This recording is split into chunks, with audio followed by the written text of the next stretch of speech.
Buenos días a todos, mi nombre es Flavia Dorman, soy médica otorrinolaringóloga, especialista en endoscopia respiratoria infantil del Servicio de Otorrinolaringología del Hospital Elizalde, en el contexto del curso de otorrinolaringología infantil del hospital y del módulo de las urgencias otorrinolaringológicas. Les vamos a hablar hoy de cuerpos extraños en la vía aerodigestiva.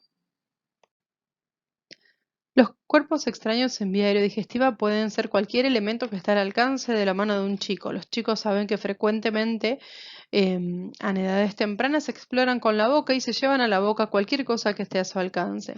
Pero así también hay muchos alimentos que son potencialmente peligrosos y que debemos que estar atentos a la forma en la que los administramos a los chicos y cuáles podemos en determinadas edades, como las uvas, por ejemplo, a una edad tan temprana. No es ideal darlas enteras. Los frutos secos en general procuramos darlas después de los 5 años. Y después cualquier otro elemento que se puede encontrar en la casa es plausible de ser metido en la boca por un niño y eso genera una patología. Los cuerpos extraños enferman gravemente a un niño sano, comprometiendo muchas veces su vida. El 80% de las aspiraciones o de las ingestiones de estos cuerpos extraños suelen producirse en presencia de los adultos. Esto sigue siendo un problema frecuente y potencialmente grave, ¿sí? Este episodio suele ser un evento evitable y muchas veces se observa en menores de 4 años. Por eso es importante educar a padres y a cuidadores sobre los riesgos de la asfixia, cómo evitarla y sobre todo cómo disminuir la incidencia de estos eventos. También es importante entrenarlos en la desobstrucción de la vía aérea. Es importante no subestimar jamás el relato de los padres o del cuidador que presenció el episodio. El solo relato de un episodio asfíctico en un niño justifica la consulta con el endoscopista, ya que la ausencia de radiología patológica y de clínica en el momento de la consulta no descarta la existencia de un cuerpo extraño. Por lo general, durante el episodio asfíctico solemos tener 3 fases. En la primera es el episodio asfíctico per se, donde tenemos ahogo, tos, dificultad respiratoria. Una fase 2, que muchas veces es asintomática, cuando el cuerpo extraño está impactado en algún lugar de la vía aérea que le permite ventilar adecuadamente o medianamente bien, y en una fase 3 donde presentan las complicaciones, ¿sí? Muchas veces las radiografías iniciales suelen ser normales, suelen no visualizarse nada patológico, nada llamativo en un primer momento, ya que la mayoría de los cuerpos extraños que se presentan en la vía aérea suelen ser radiolúcidos. Sí tenemos que sospechar cuando empezamos a tener otros signos, como una telectasia, enfisema, alguna sospecha de alguna obstrucción o de asimetría ventilatoria. Este es un estudio multicéntrico que se presentó en el año 2013 en conjunto a algunos hospitales de la Argentina con algunos hospitales en Italia como parte de un proyecto internacional llamado SUSI Safe, con intencionalidad de aumentar la prevención de episodios de cuerpos extraños en la vía aérea. Lo que podemos ver en las gráficas es cierta predisposición a que estos episodios suelen producirse más en el género masculino y por lo general la edad de la presentación es entre los 18 meses y los 3-6 años. Luego comienza a decrecer, en general luego en la edad escolar, luego de los 6 años. Lo que se modifica también es el tipo de cuerpo extraño que suelen presentar, en general más relacionado justamente con la escolaridad. Sí es importante educar tanto a los profesionales de la salud como a los padres y a los cuidadores de qué hacer frente a un episodio asfíctico.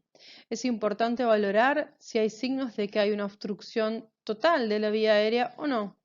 Si el paciente tose o carraspea, la obstrucción no suele ser completa, así que lo ideal no es hacer maniobras de esa obstrucción por el riesgo de obstruirlo definitivamente y sí, obviamente acercarse a una guardia. En caso de que el paciente no pueda toser o no pueda hablar, vamos a obviamente considerar una obstrucción total de la vía aérea y vamos a hacer las maniobras de Heimlich acordes a la edad. En general en los menores de 1 año hacemos golpes dorsales y compresiones y en los niños mayores la maniobra de Heimlich un poco adaptada al tamaño del paciente. Estas son las gráficas de las maniobras de desobstrucción de la vía aérea. En los niños menores de 1 año, por lo general lo que tratamos de hacer es poner al bebé boca abajo, manteniéndole la boca abierta, idealmente sobre el antebrazo o sobre la rodilla, manteniendo la boca abierta y dando golpes entre los omóplatos para que pueda eliminar el cuerpo extraño. En caso de niños mayores, ya es una maniobra de Heimlich. La idea es que la maniobra se haga colocando un puño cerrado con el pulgar hacia el abdomen, justo por encima del ombligo, y hacer la suficiente presión como para levantarlo del suelo, ¿sí? Por lo general, los cuerpos extraños en vía aérea en su gran mayoría se localizan en los bronquios fuentes, la gran mayoría en el bronquio fuente derecho por la disposición que tiene. Pero hay un porcentaje menor que pueden estar sueltos en la tráquea, tal vez por su tamaño o por su forma, y afortunadamente un porcentaje aún menor que pueden estar localizados en la laringe. Digo afortunadamente porque son mucho más urgentes y hay que resolverlo con mucha más celeridad que tal vez un cuerpo extraño que esté localizado en un bronquio que nos dé un poco más de lapso de tiempo para desobstruirlo. Esta gráfica de estadística es también perteneciente al trabajo que les mencioné previamente, donde vemos que aproximadamente los valores que nos solemos encontrar el cuerpo extraño en un bronquio es cercano al 80%, mucho menor en la tráquea de un 14% y en la laringe aproximadamente un 6%, ¿sí? Del tipo de cuerpos extraños que nos vamos a encontrar, por lo general nosotros solemos dividirlos entre cuerpos extraños orgánicos e inorgánicos. Esto también tiene mucho que ver con la edad del paciente, el tipo de cuerpo extraño que nos vamos a encontrar. Pero lo más frecuente que nos encontramos nosotros en la vía aérea es a la cabeza las semillas de girasol, según esta estadística, el maní y algunas otras semillas. Desgraciadamente la semilla de girasol es de venta frecuente en todos los kioscos de muchísimos colegios y hay algunas que son mucho más grandes y potencialmente mucho más riesgosas. Después podemos encontrar cualquier otra cosa que los chicos se metan en la boca: porotos, caramelos, maíz, avellanas, nueces, comida, cualquier tipo de comida, huesos, ¿sí? Cualquier otro tipo de alimento. Y dentro de los inorgánicos, lo que más frecuentemente nos encontramos en la vía aérea, por ejemplo, son las tapas de virome. Las tapas de viromes, obviamente, solemos verlas en niños en edades escolares, mayores de 6, 7 u 8 años, chinches, tornillos, juguetes, balines, cualquier cosa que los chicos se lleven a la boca, claramente se la pueden aspirar también, ¿sí? Pero en general, a la cabeza de todo esto suelen estar los cuerpos extraños orgánicos con las semillas de girasol y el maní. Y la frecuencia de aparición de estos, como más o menos les mencionaba al principio, es en la mayoría de los casos entre 2 y 3 años las semillas, los maníes, los frutos secos y demás, y en edades escolares las tapas de virome, por ejemplo, ¿sí? Los juguetes es bastante variable según el paciente, según donde se presente la estadística, pero puede aparecer también a cualquier edad, ¿sí? Cuando nos llega un paciente con un relato de un episodio asfíctico, que es parte de nuestra anamnesis, y esto fue presenciado, tenemos que evaluarlo clínicamente, obviamente. Si tiene síntomas de que el cuerpo extraño persiste en la vía aérea, como tos, sibilancias, hipoventilación, si tiene o no dificultad respiratoria, le hacemos una radiografía de tórax, frente, perfil, para ver si se visualiza el cuerpo extraño o si hay algún tipo de imagen sugestiva de que pudiera tener el cuerpo extraño. Y obviamente cuando la sospecha es franca, le hacemos una endoscopia rígida para asegurarnos de que el cuerpo extraño se presente ahí. La endoscopia rígida nos permite no solo ventilar al paciente, sino ingresar pinzas de diversos tamaños como para poder extraer ese cuerpo extraño. Y por lo general se recomienda realizar dentro de las 24 horas del accidente, excepto que sea una emergencia y que el paciente no esté clínicamente estable, ¿sí? Siempre se trata de hacerlo en condiciones óptimas, pero si el paciente tiene un cuerpo extraño en la laringe y está con dificultad respiratoria franca, no se puede diferir el procedimiento. Estas son algunas de las pinzas que nosotros usamos durante la realización de la broncoscopía rígida. Son pinzas que están diseñadas específicamente para distintos tipos de cuerpos extraños, por el tipo de toma que tiene, por la longitud que tiene, porque por ejemplo las que nosotros vemos aquí a la derecha son fenestradas y son ideales para sacar por ejemplo maní o semillas de girasol, ya que no rompen el fruto, porque al romper el fruto nosotros liberamos muchos aceites que generan mucha neumonitis después en el paciente, así que lo ideal siempre es la extracción de este cuerpo extraño de manera íntegra. Estas son algunas imágenes radiográficas, por ejemplo, de pacientes con cuerpos extraños en la vía aérea, donde muchas nos llaman la atención, donde en otras podemos ver una imagen atelectásica, pero muchas veces puede pasar desapercibido porque si ustedes prestan atención, el cuerpo extraño no se ve. Y sin embargo, cuando le hacemos la broncoscopía, nos podemos encontrar con distintos tipos de cuerpos extraños en distintas localizaciones, en un bronquio intermedio, en la tráquea, en el bronquio fuente derecho. Son todas semillas de girasol localizadas en distintos lugares. Cada una de ellas obviamente tiene distinto tamaño y dependiendo de la edad del paciente, la forma del cuerpo extraño y el tamaño que tiene el cuerpo extraño es donde va a terminar localizándose en definitiva.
Acá tienen como ejemplo la foto de una semilla de girasol entera que se sacó de la tráquea. Vean el tamaño que tiene, ¿sí? Es muy grande. Esto si queda enclavado en la laringe y no se realiza una maniobra de desobstrucción o no pasa, tiene un episodio asfíctico grave y potencialmente fatal. Nos podemos encontrar con un paciente con una telectasia masiva de todo un pulmón en una radiografía y no ver el cuerpo extraño. Y después en la broncoscopía nos encontramos con lo siguiente. Por ejemplo, nos encontramos con un poroto, una semilla de poroto, que desgraciadamente otro gran problema que tiene el poroto es que se hidrata y al hidratarse comprime por completo la tráquea o el bronquio según donde esté localizado. Esta es una foto comparativa del tamaño de un poroto antes de estar en la vía aérea y cómo sale después de extraerlo de la vía aérea. Miren el aumento de tamaño impresionante que tiene. Imagínense que tal vez este paciente estaba con pocos síntomas, de repente este es el tamaño del poroto y este chico obviamente se obstruye. Nos podemos encontrar, por ejemplo, con un cuerpo extraño en la laringe, como es este caso, donde haciendo la laringoscopía visualizamos directamente el cuerpo extraño en la subglotis. Este era un paciente obviamente que estaba muy sintomático.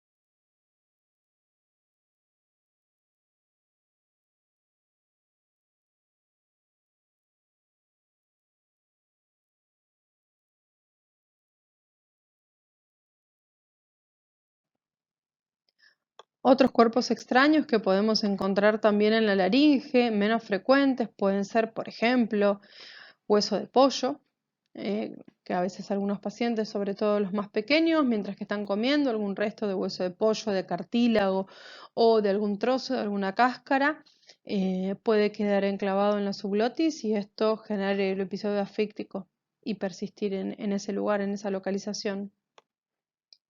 Como les dije antes, obviamente que cuerpos extraños de todo tipo y según cada paciente, cada niño, lo que se meta en la boca puede aspirarse distintas Acá está cosas. el tío, acá está el tío, Estén acá está el tío. Estoy acá. Tranquilo.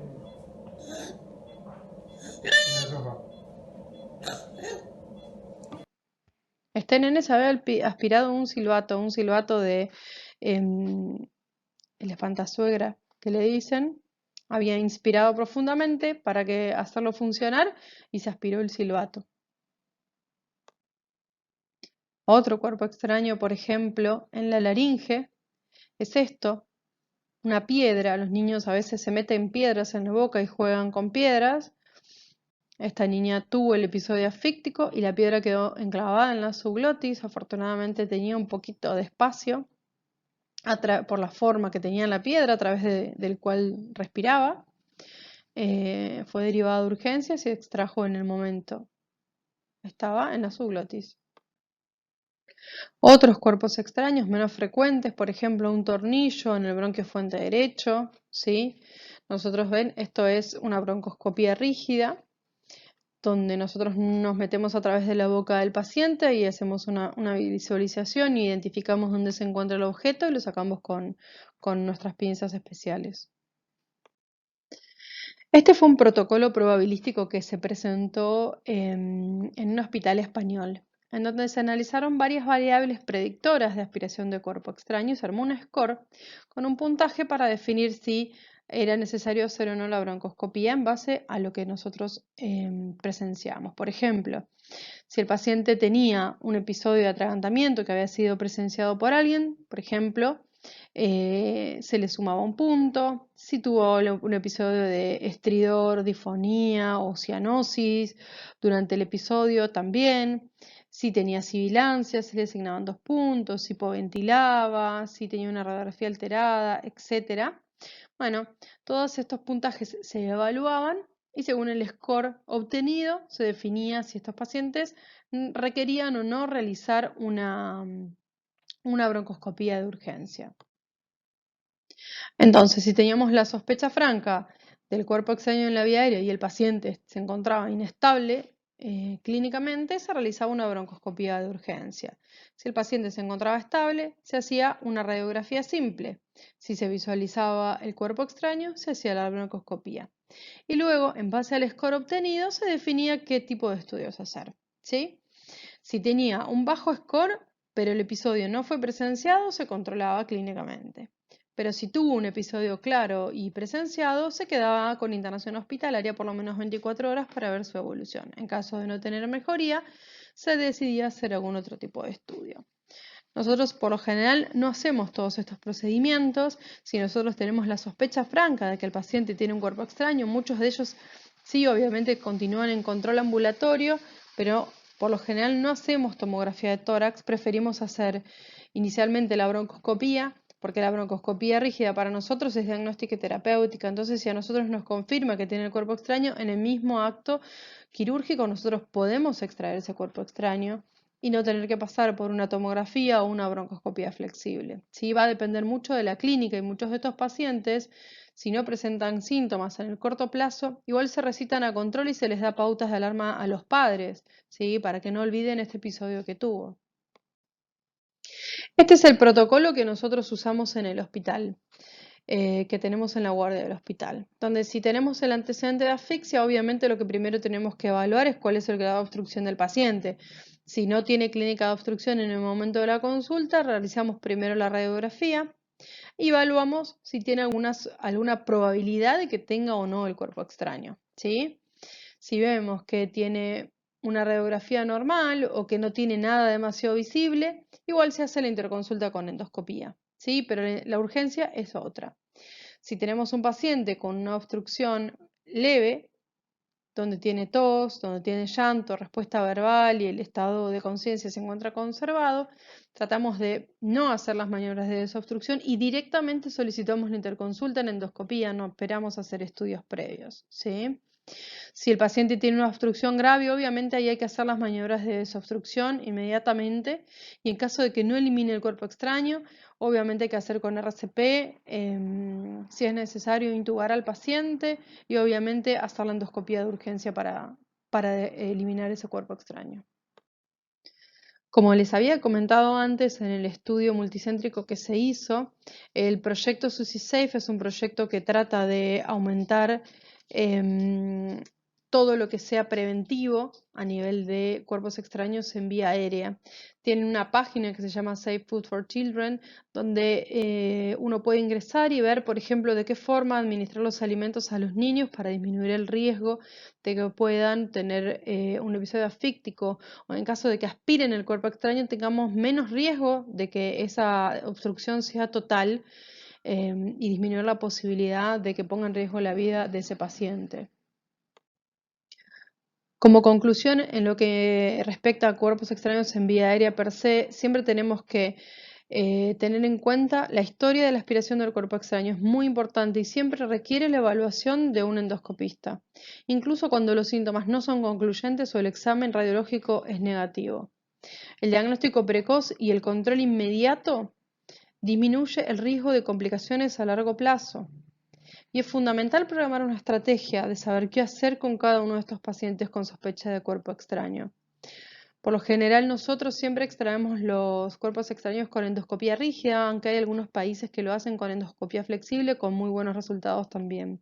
Para nosotros el manejo es mucho más sencillo y podemos garantizar no solo las pinzas de distinto tamaño, sino también la ventilación del paciente. Siempre el mejor tratamiento para esto es la prevención, porque la mayoría de los accidentes suceden bajo la supervisión de los adultos. Por eso es importante educar a todos los cuidadores del niño, docentes, padres, niñeras, etcétera, para que no corran estos riesgos. En cuanto a los cuerpos extraños en la vía digestiva, en general, estos no constituyen una urgencia real excepto que se trate de una pila botón. Por lo general, estos pacientes suelen presentarse con disfagia, cefalorrea, muchos de ellos tos o dolor torácico según donde esté localizado este cuerpo extraño. En general, entre un 80 y un 90% de los cuerpos extraños en la vía digestiva progresan espontáneamente y entre un 10 y un 20% van a requerir endoscopía. Un porcentaje aún menor requiere algún tipo de cirugía. La mayoría tienen baja mortalidad, insisto, dependiendo del cuerpo extraño, y las complicaciones oscilan entre un 0,8 a un 35% dependiendo del tiempo de evolución del cuerpo extraño y del tipo del cuerpo extraño que tengamos. Por lo general, la impactación, perforación o obstrucción suele producirse en angulaciones o estrechamientos anatómicos del tracto gastrointestinal. ¿Qué es importante? Nosotros en general, los que hacemos endoscopía respiratoria per se, nos ocupamos solamente del tercio superior del esófago y solemos sacar los cuerpos extraños que nos podemos encontrar a la altura del cricofaringio, que es donde está el esfínter esofágico superior, o a nivel del tercio medio del esófago, que es donde suele estar el arco aórtico y donde hace una ligera estrechez el esófago, y algunos cuerpos extraños pueden alojarse allí.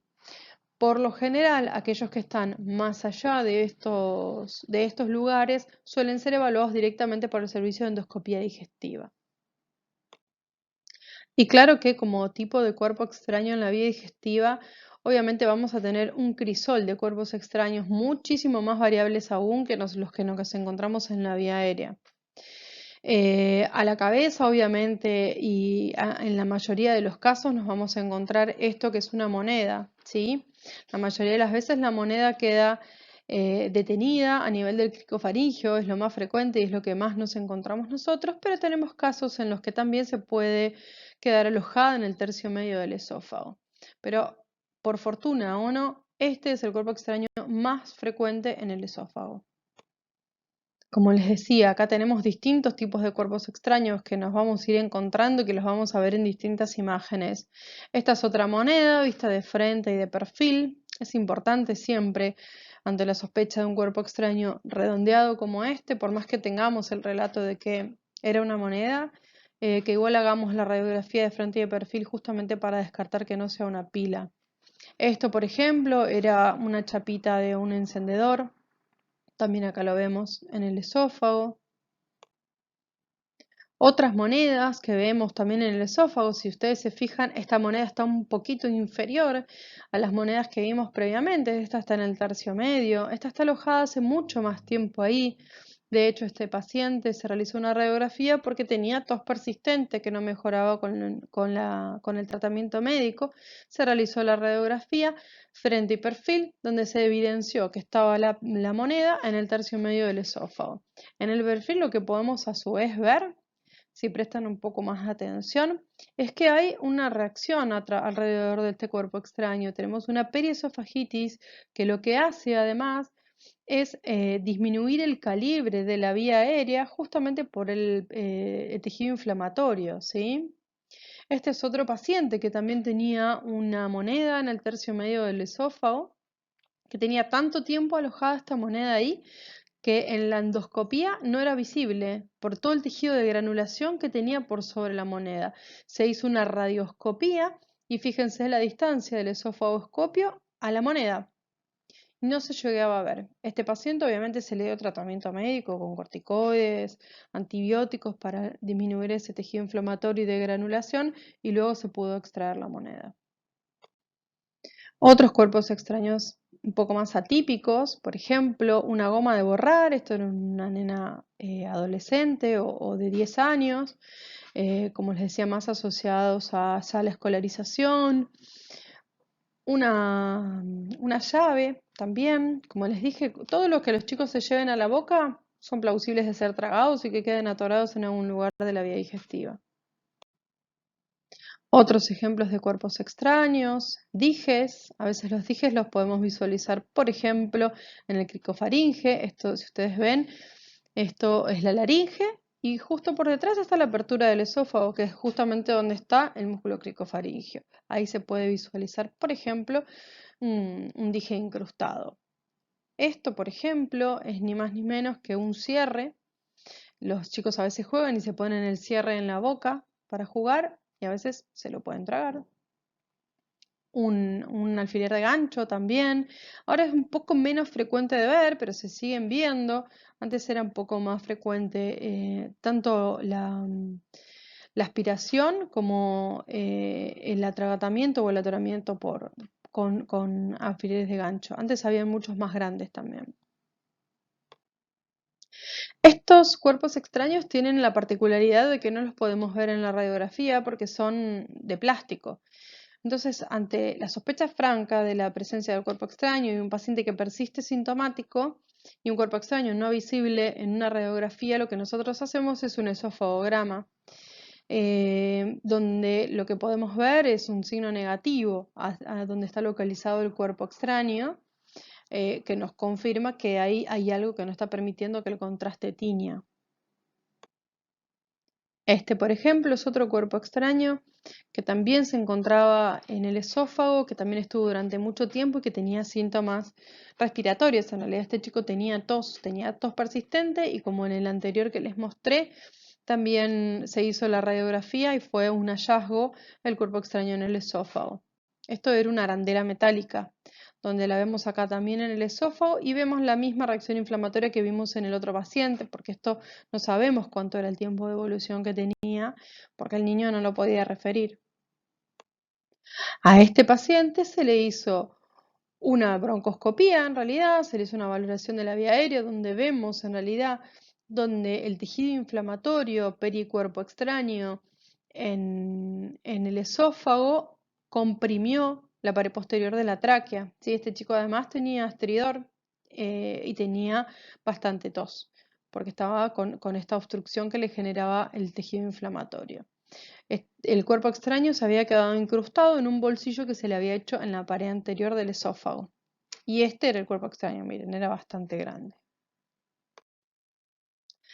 Por lo general, como les decía, este es otro de los algoritmos también de un servicio de gastro en general de cómo manejar a las monedas. Lo que primero hacemos es la radiografía, frente y perfil para descartar que no sea una pila, ¿sí? Si la moneda está en el esófago y el paciente está asintomático, se hace una remoción de emergencia. Remoción de emergencia es relativa, esto no requiere sacarlo en el momento, porque el paciente no tiene una urgencia de vida, o sea, sí tenemos que esperar a que el paciente cumpla con el ayuno y se haga los prequirúrgicos, que no va a tener mayores complicaciones.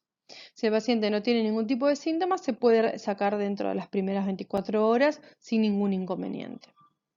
Si está en el estómago, se suele controlar, manejar expectantemente, y si no, obviamente lo controla gastro, lo mismo si se halla más adelante en la vía digestiva. El gran temor cuando tenemos un cuerpo extraño en el esófago es encontrarnos con una pila botón. Lo característico al nosotros ver la radiografía de la pila botón es que veamos este doble contorno, donde vemos que tiene como si fuera dos círculos. Es por justamente la diferencia que tiene en la forma de la pila. Ahora en el perfil vamos a verlo un poquito mejor, donde nosotros, por ejemplo, esta radiografía de frente no se ve nítidamente, acá está la pila, no se ve claramente que esto es una pila, puede pasar como que fuera una moneda. Y si le hacemos el perfil, en el perfil se ve que hay una diferencia porque hay como un resalto a donde está en uno de los polos de la pila. Entonces tiene un círculo más grande y un círculo más chico, que ese es el doble anillo que nosotros vemos en la radiografía, y en el perfil vemos los dos tamaños. Obviamente que los mayores riesgos de la pila botón es que podamos llegar a tener el daño que genera la pila botón, como por ejemplo fístulas, parálisis de cuerdas vocales, perforaciones esofágicas, estenosis, ¿sí? El 50% de las ingestas se suelen producir en el primer rato de que los chicos le sacan las pilas al producto que lo tenga.